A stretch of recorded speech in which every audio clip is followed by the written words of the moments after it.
I don't know where you are in life right now or where it is you want to go. But if you are a curious soul like me, I know this about you. You are searching for greatness in life. You desire financial freedom, and you ask yourself daily how you can master success in business without wasting years of your life. On this show, we're going to interview all the leading experts and influencers in the fields of marketing, mindset, and sales to expose all the tips and tricks you need to accelerate your business and amplify your success. My name is Reem Kharbat, and this is the Entrepreneur Accelerator.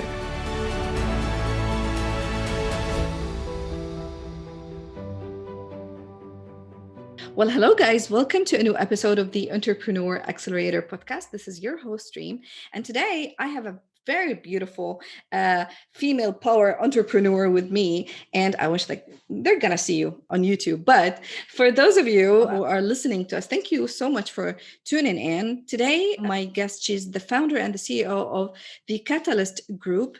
Stacy started her real estate company at the early age of 19, sustained through the housing crisis of 2007-2010, and continued to build the business to be a seven-figure operation and one of the top real estate teams in the state of Idaho. An avid student of personal and spiritual development, having visited India multiple times, she has become one of only 1,000 in the One Consciousness Leaders Circle, and she's also a previous member of Tony Robbins Platinum Group. Stacy Bahrenfuss guides female change makers all over the globe to discover inner freedom and fulfillment using the Inside Out Success Method in her premier consulting program. And the purpose of the method is to accelerate transformation, create lasting success, and do it all from a limitless, beautiful inner state. That is amazing. Thank you so much, Stacy, for being here in the Entrepreneur Accelerator. I'm thrilled to be here. Thanks for having me. That's awesome. I always like to have female entrepreneurs with me. Most of the times, the space is always dominated by men, and I always enjoy having strong women to help and to inspire other female entrepreneurs as well. So let's talk a little bit about your experience. You started with real estate and you transitioned to help women with their mind, let's say. So can you tell us a little bit about your background? Absolutely. Yeah. So I started at a young age, and even before, starting my real estate company, one thing that I was always in the role of was bringing chaos to order. And using, the methodology that I use today is absolutely what's helped me navigate it through life. But as I built the real estate company, what I found myself spending the most time doing was helping everyone on the team understand what those limiting blocks are, but doing it in a deeper fashion. And what I mean by that is getting to the root of what's going on, because a lot of times we think this is the reason, or that's the reason. And so often that's just the symptom. And so really getting to the root was what I kept finding myself doing and where my passion really lies. And so after about, it was about 10 years in the real estate field, I was able to go to India and really cemented, this passion blending that results focus with the raising consciousness aspect. And so that's the bridge, if you will, from my real estate background to the passion to lead people, women, to find freedom and fulfillment.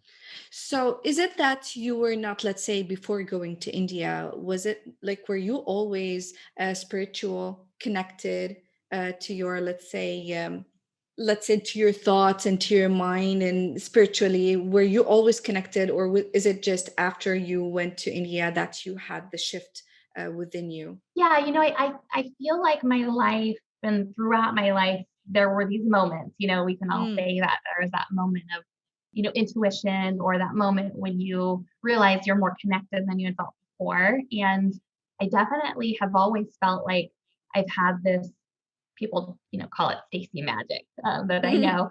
And I've always felt like I have had this ability to be very direct, almost like taking the fast track with people to see their truth, or to achieve a result that they want. And I believe I can only do that by being connected. And so, yes, definitely. I think there's always been that part in me, but there's absolutely things that, accelerated that or amplified Yeah. it along the way.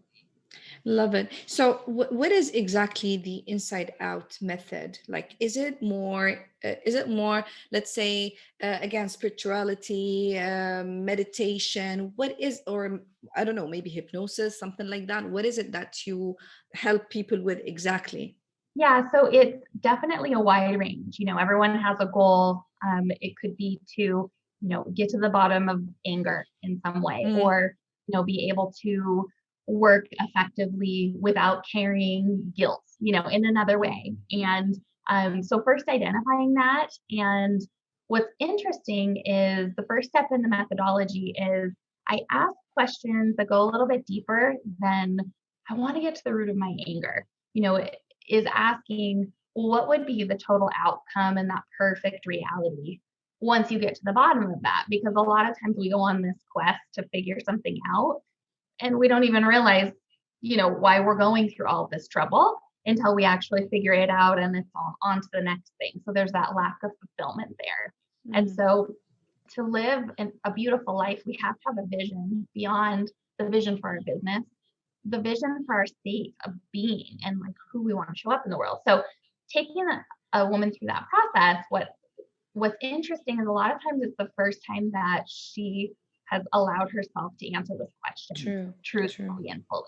And so the process then takes them through is seeing the truth of their state, that it's not something externally that's making them feel guilty, feel Mm, the anger, or whatever that is, but that it's actually something that's unfinished from childhood or something beyond childhood, ancestral. So there's definitely an energetic spiritual aspect that mm, is brought in, but flipping the switch from this is why I'm guilty to I'm making myself feel guilty and mm. really looking in the mirror in that way, and understanding how that manifests is the Mm. process. Because there are a lot of women, and mostly women, who love to live the role of a victim.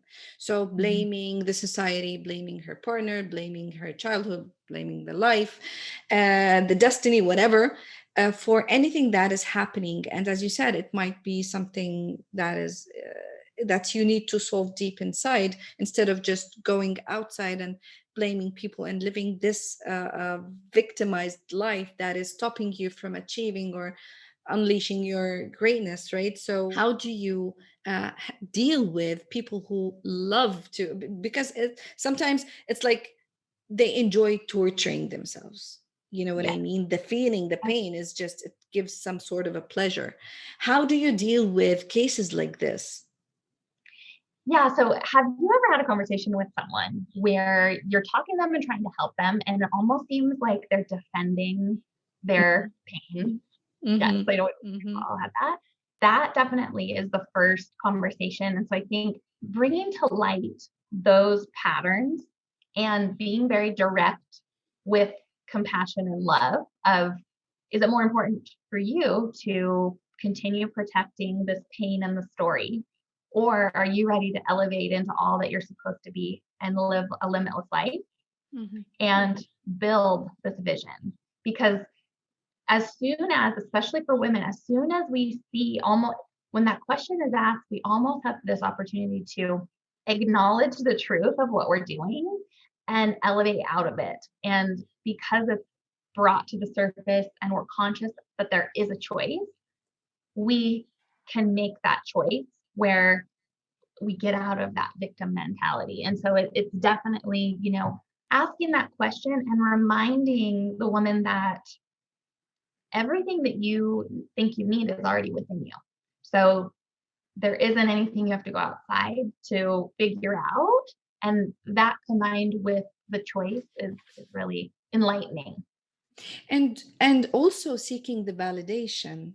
Let's Mhm. say it's something that it's really interesting, because the other day I was talking to a friend of mine. I was telling him, I'm waiting for the next project that gives me the adrenaline, that makes me want to break everything and just have the pleasure, and it's like whenever I do something, I just can't wait for the next thing to happen, and the first thing that I was waiting to do, it's just, that's it, it's gone. And he was like, what sort of validation are you seeking? Because apparently you're seeking validation from external resources, you know, Mhm. and not within you. I would like to hear more from you about your opinion as a female who would understand also a female point of view, like seeking validation externally. How can we, as women, having businesses, being moms, and having different responsibilities every single day, and we really sometimes want to feel good about ourselves, as we were talking before the show, I'm a mom, I don't want to feel guilty. At the same time, I want to be the CEO, strong, achieving things and doing amazing. At the same time, I feel guilty here if I don't do the full role. I feel guilty here if I don't be like the full-time mom, the amazing, sweet, how can I understand and get the validation internally and not seeking within external things or external sources? Yes, yeah. So in your, specific situation, guilt is, I always say, like the blackmail of all emotions, because no matter what you do, you can't win. So that's just something to consider, and it's of course unconscious. But if you can look at what it is that you're guilty about, and I'm just going to, use an example. If you're guilty because you're not over here, and then you're guilty because you're not over here, see how mad that is. You're mad at yourself because you're like, it's absolutely impossible for you to be in two places at one time. But that's the pressure that historically and as women, like we have put on ourselves. And so if you can lift that truth up to the surface and then dig a little deeper and ask yourself, okay, what is it that I truly feel guilty about? Because truly it's not that you're upset that you're not in two places at one time. So, what is that answer?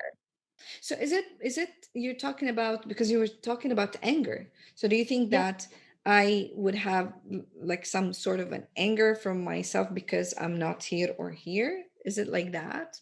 Yeah, it definitely could be. But if you even look into your relationship with how your parents were growing up Mm-hmm. and what your experiences was with them, if one of them was gone or not there, or one was always busy and you wanted that attention. Absolutely, which is like they were both working hard.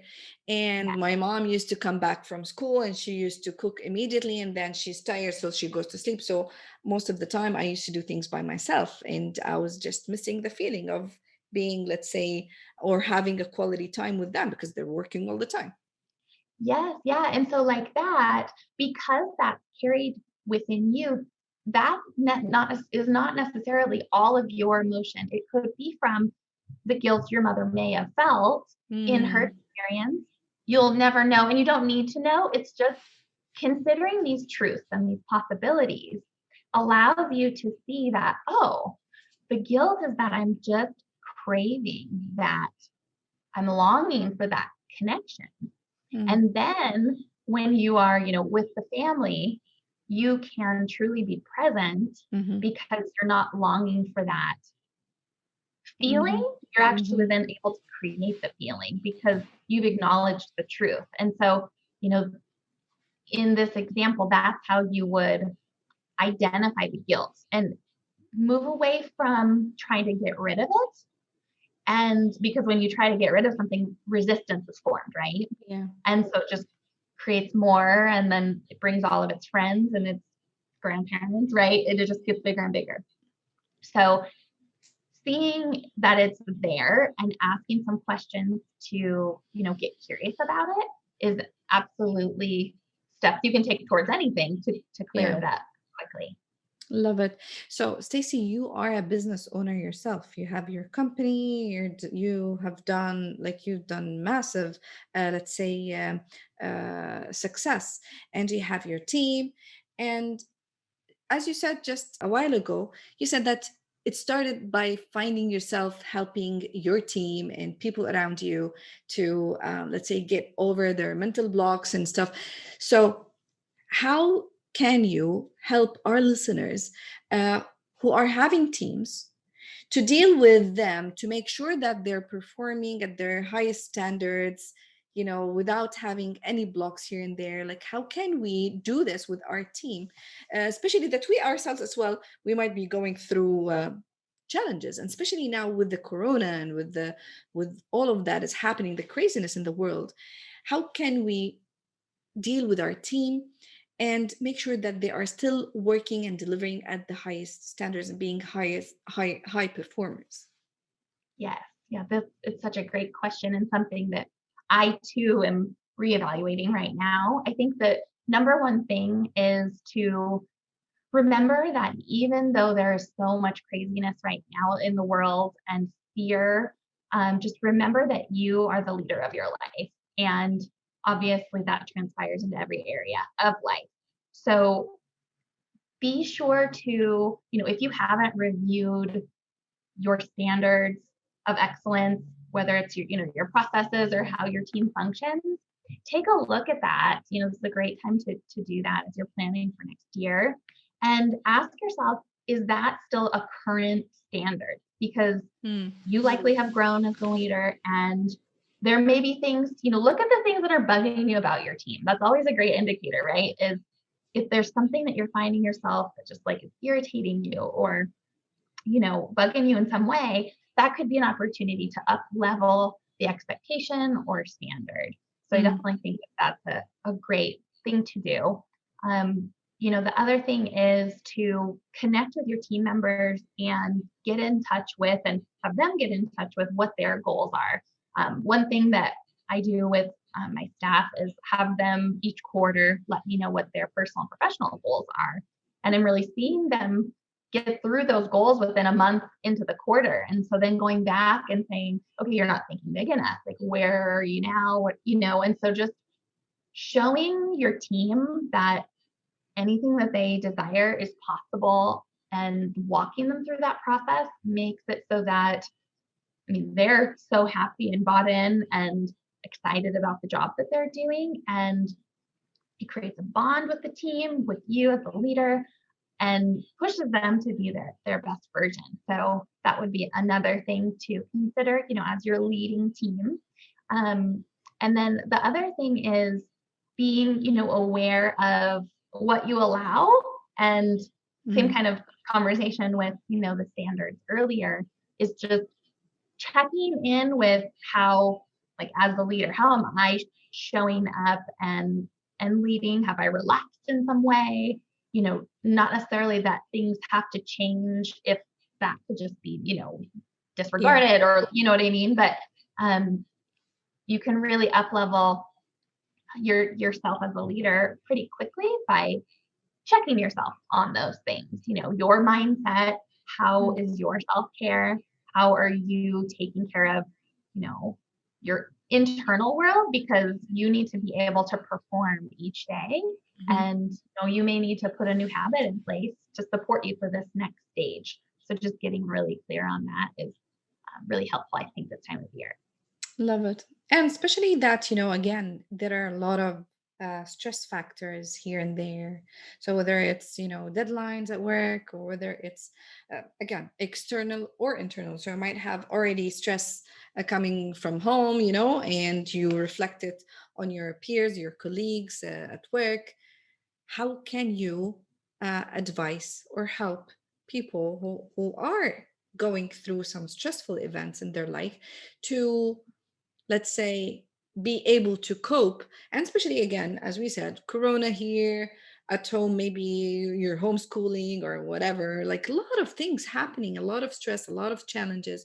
How can we still perform without this stressful feeling that is controlling us? Yeah, I think that the most important thing to do, and it's great because for you as the leader, it reaffirms your habits and your processes and your self-care regime. But it also helps your team become better people. And I think at the end of the day, while we're chasing big goals as a team or organization, at the end of the day, we want to impact our internal team just as much. True. And so I think the biggest thing that I have seen affect that aspect is sharing my meditation and daily practice with my team, and actually sharing different breathing practices that help me de-stress, and simple things as the people that are working at the computers throughout the day, like standing up, being conscious of taking 3 deep breaths,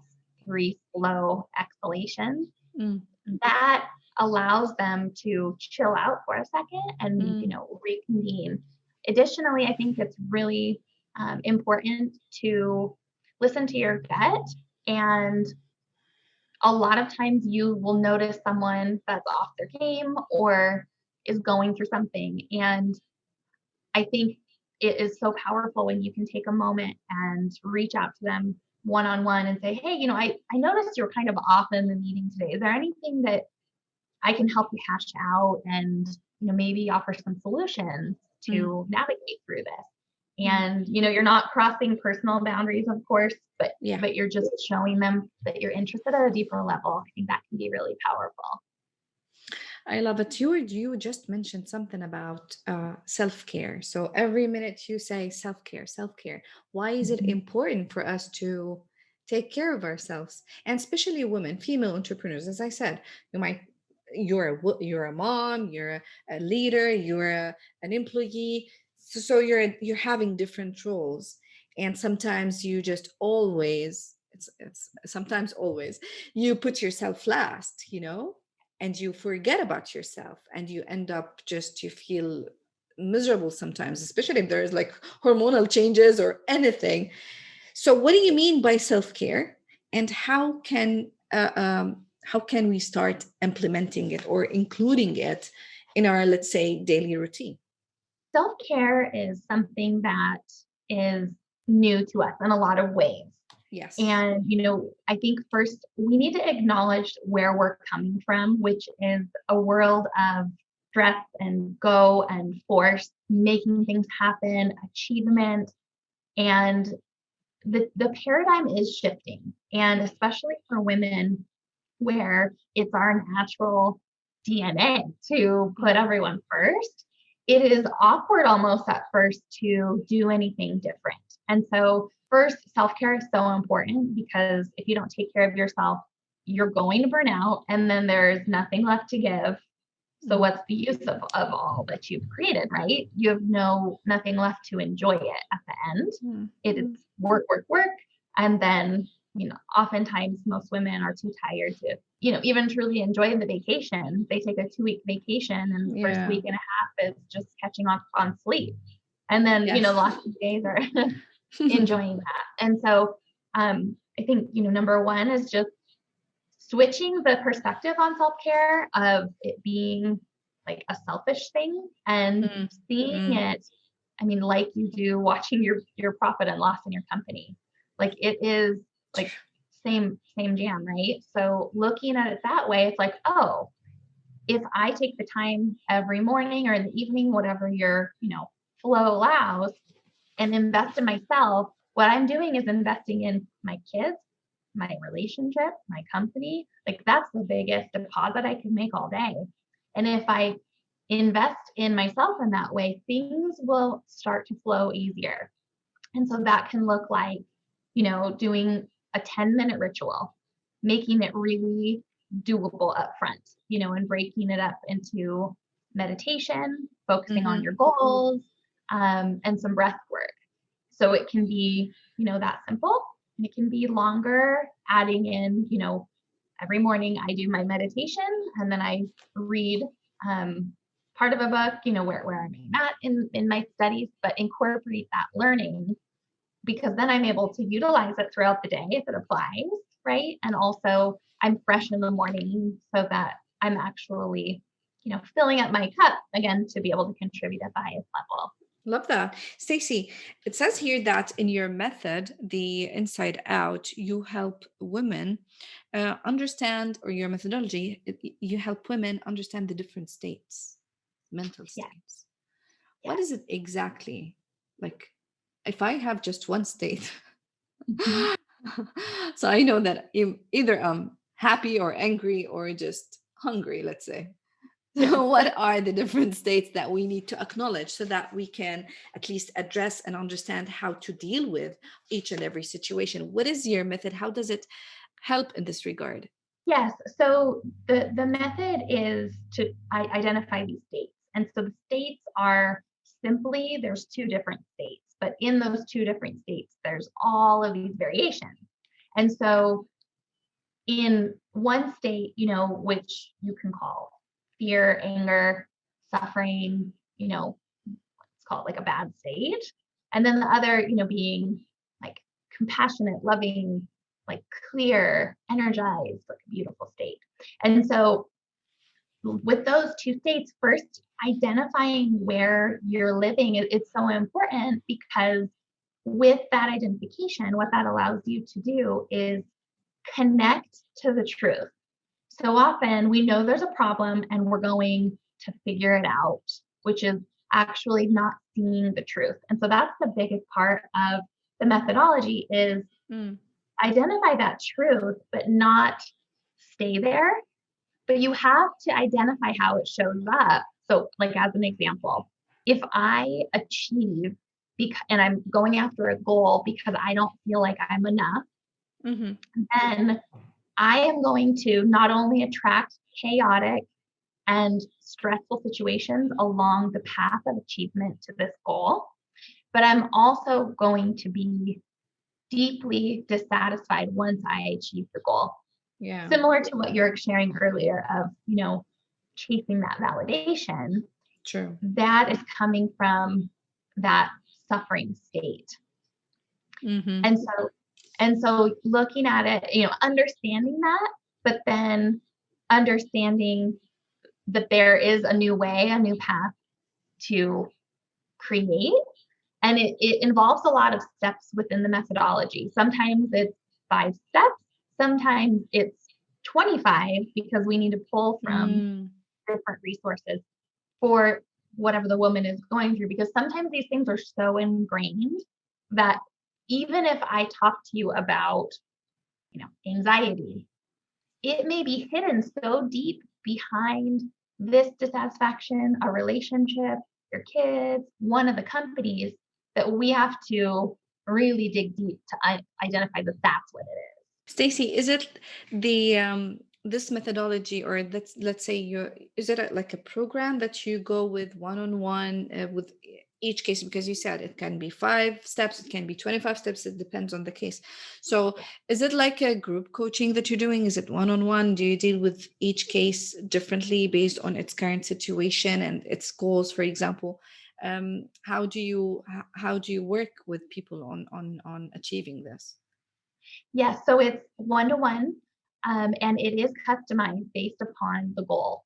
So, Mm, one client of mine right now, she is ready to move mountains. And so I built a 6-week program that is super intense. She mm. has each week to week homework, but she's been working with another coach for 10 months on this, hasn't made any progress. And in one session with me, we got to the bottom of it. And so that is what I'm so committed to is we have this one life, right? And there's no reason to waste time suffering when we could come out of it and be free and impact the world at a level that we don't even realize we could Absolutely. impact.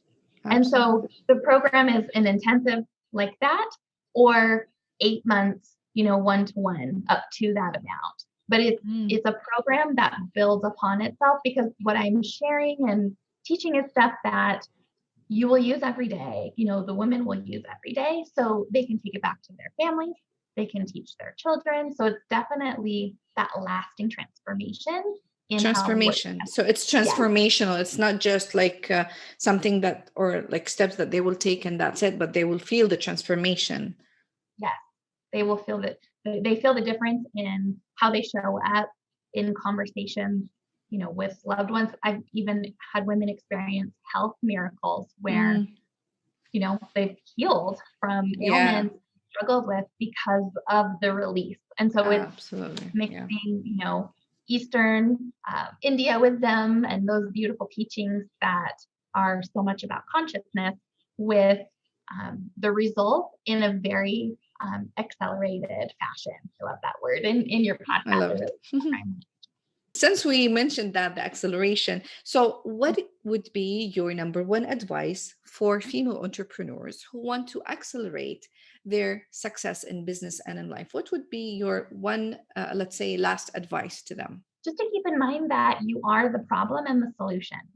And Mm, so anything that you might be struggling with, you are able to this would solve be it. okay. Mm. Yep. And so, face those things, ask yourself those hard questions. And if you lean in, you will be met with the resources that you need to correct it and get to where you want to go. And Stacy, like even the top entrepreneurs, the top gurus in the world, they have coaches, they have people to guide them. Even the athletes, they have coaches to guide them and take them into the process. This is your life. You want to take over your life. You want to create massive impact and success in your life and in your business. Then definitely you need someone also to help you and to guide you discover, as you said, the inner states that you have, so that it's like you're giving them a clear map um, that starts within, inside out. I love that. I love the concept. Stacey, thank you so much for being here. I truly enjoyed it. And if people want to know more about what you're doing, about your business, about your programming, about your coaching program, where can they find you? Yeah. So the best place is my website, which is limitless with Stacy B like boy.com. So limitless with stacyb.com. Awesome. Thank you. Are you on social media? Yes. Yep. All of those links are found there. I try to have it just simple one spot. Awesome. I'll make sure to put everything in the show notes. Thank you so much. It was wonderful speaking with you. And I hope I will speak to you very, very soon again. Yes, I would really enjoy that. Thank you for the opportunity. Thank you. Hey, and thanks for listening. If you've liked this episode and you want to go a lot deeper and you want to learn more about my philosophies and methodologies and tactics on leadership, business, finance, and mindset, everything that I learned and implemented to hit the 7-figure while building a business around your life and family, if you want to create an impact and be a high achiever, then I really encourage you to check out my program, the Business Accelerator Lab. It's transforming lives because it's an implementation lab. The information there is really powerful and very tactical. People have asked me before, Reem, how did you manage to get all that done in just a few years with no following, no external funding? And they asked, can you mentor us? They understand that all great athletes have a coach because a coach holds them accountable. Even superstars have a mentor because a mentor pushes them and challenges them and is honest with them and teaches them. And so if you believe that you are maybe stuck in your life, or maybe you're successful but you want to significantly get to the next level, if that's of an interest to you and you don't want to waste years of your life trying to figure it out, then I'd love to tell you about the Business Accelerator Lab. It's my mentoring program where you're gonna absolutely love it. We'll talk all mindset, business, marketing, productivity, simply how to run your business and not let your business run you. It's exactly what I've done and how I managed to build 3 businesses all the way from Saudi Arabia while being a mom. The final thing that I'll leave you with is this. If this episode of the Entrepreneur Accelerator has been valuable to you, I would love it if you would share it with 3 of your friends in the next 24 hours so we can get the message out. I want to thank you for being here with me in this episode, and I wish that you all received great value from it. If you'd like to know more about me and what I do, let's connect on Facebook, or maybe you can book a power session with me at reemkharbat.com. That is REEMKHARBAT.com. One more time, thank you so much, and I'll see you next time. Take care.